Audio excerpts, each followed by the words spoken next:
ED CBI जो ये love letter दे रही है, कब तक चलेंगे इनके? ये लव लेटर बंद करो, उठा कर ठोको इसको।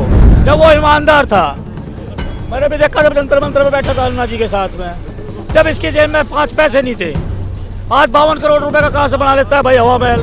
पकड़ के ला, डंडे मार इस केजरीवाल को, इतना दो के सारा गुनाह कबूल कर लेगा। वो पहले इनकम टैक्स कमिश्नर रह चुका है, उसको पता है कि भाई कैसे क्या छुपाना है। चुनाव में कह रहे हैं कि मुझे 2024 में चाहते नहीं कि मैं कहीं रैली कर पाऊँ, कहीं कुछ कर पाऊँ, इसलिए जो उनसे ये ईडी सीबीआई जो ये लव लेटर दे रही है, कब तक चलेंगे इनके?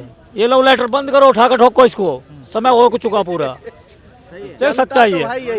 समय बर्बाद हो रहा है, समय बर्बाद है ये। कोर्ट का भी समय, बिल्कुल सरकारी एक व्यक्ति का भी समय खराब, और यहाँ जनता का भी समय खराब, और आपका भी समय खराब ही हो रहा है। केजरीवाल तो कह रहे हैं कि सीबीआई हमसे 8 घंटे बैठा के पूछताछ कर चुकी है, कुछ भी केस में नहीं, जानबूझ के मुझे गिरफ्तार करना चाहिए। बताओ, जब वो ईमानदार था, मैंने भी देखा जब जंतर मंतर में बैठा था अन्ना जी के साथ में, जब इसकी जेब में 5 पैसे नहीं थे, आज 52 करोड़ रुपए का कहाँ से बना लेता है भाई हवा महल। नहीं, वो तो सरकारी पैसा। जब घोटाला नहीं किया तो कहाँ से आ गया वो? आसमान से आ गया? बाप दादा की प्रॉपर्टी थी, कहाँ से आया वो? तो पैसे सारे रिकॉर्ड में। सैकड़ों करोड़ रुपए जमुना के नाम पे जो घोटाले कर गया, खा गया, कहाँ गए वे? अरे नहीं मिला, आज नहीं मिला, कल मिल जाएगा। बाहर नहीं भी देगा, अंदर देगा, जाकर ठोक दो अंदर। लव लेटर बिल्कुल बंद करो देने, ये लव लेटर बहुत हो चुके। मैं आपसे ये पूछना चाहता हूँ कि कानून आम आदमी को जैसे गिरफ्तार करती है, तो आम आदमी के लिए भी एक जैसा कानून होता है, या मुख्यमंत्री होता है, या कोई मंत्री होता है, या कोई बोढ़ान होते हैं, उसके लिए भी एक बराबर कानून होता है?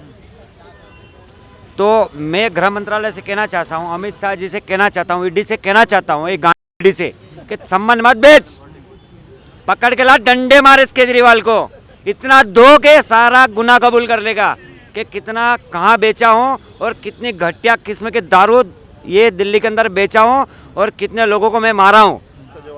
इसका जवाब केजरीवाल 2 मिनट में बता देगा। इसका जवाब भैया दूर रहो ऐसे। देखिए, जैसे ये कह रहे हैं ना कि डंडे मारो, खींच लो, देखो ऐसे नहीं होता है, एक प्रोटोकॉल होता है। He is a chief minister. और पहले चुप रहो आप, सुन लो। वो काय का प्रोटोकॉल? चोर, ये तो चोर को पकड़ने का प्रोटोकॉल नहीं होता है, ऐसे नहीं होता है, एक प्रोसीजर है। जज के सामने भी कोई मर्डर, भैया क्या हो रहा है मेरे साथ? मत चिपको ना, दूर रहो। एक प्रोटोकॉल होता है, जज के सामने भी मर्डर कर दिया तो अभी एक ट्रायल होगा कोर्ट में, गवाह पेश होंगे, सबूत पेश होंगे, ऐसे नहीं होता है। ठीक है, अब सुनिए, अब पहले ही अदालतें जो हैं निर्देश दे देती हैं ईडी को कि जो है ये जो इनसे पूछताछ होगी वो सीसीटीवी के कैमरे के सामने होगी। समझ रहे हैं ना? तो अब होता क्या है, मतलब किसी को थप्पड़ भी मारना गैर कानूनी है, तो सीधी सी बात है, एक प्रोटोकॉल होता है पूछताछ का भी। अब मान लीजिए केजरीवाल नहीं कबूलता, अब संजय सिंह नहीं कबूलता, तो देखिए वो डंडे मारने का, वो आम आदमी को तो मार देंगे, आपको हमको तो पीट देंगे पकड़ के। लेकिन वैसे भी अगर आप भी ऑर्डर ले आए ना कोर्ट से कि मुझे खतरा है इनसे, तो कोर्ट कह देगी कि सीसीटीवी के सामने पूछना पड़ेगा, पहले पूछताछ से पहले डॉक्टर आपकी चेकिंग करेगा, मेडिकल चेकअप होगा, बाद में भी होगा। पूरा प्रोटोकॉल है कि पहली बार समझ जाएगा, दूसरी बार हो सकता है वो बिजी हो। और आगे बता देता हूँ, अब मान लीजिए किसी तरह से वो नहीं आती बात सामने, क्योंकि जब तक सीधी सी बात है सख्ती नहीं करेंगे वो क्यों कबूल लेंगे? वो पहले इनकम टैक्स कमिश्नर रह चुका है, उसको पता है कि भाई कैसे क्या छुपाना है। आईआईटी खड़गपुर से उसने बीटेक किया हुआ है। तो अब देखिए इसके बाद क्या होता है, फिर ये होता है जी जो झूठ पकड़ने वाली मशीन पॉलीग्राफी होगी, उसके बाद क्या होगा, नार्को एनालिसिस टेस्ट होगा, second stage. Third stage, final stage क्या होती है, ब्रेन मैपिंग, कि अगर ये भी नहीं, ब्रेन मैपिंग में आदमी बच नहीं सकता। इसीलिए जो आपका जो अश्विनी उपाध्याय जी है ना, वो कह रहे हैं जिन राजनीतिज्ञों पर करप्शन के केस हैं, जैसे सोनिया गांधी, राहुल गांधी, या तेजस्वी यादव, या अरविंद केजरीवाल, उन सबकी ब्रेन मैपिंग कंपलसरी कर दो।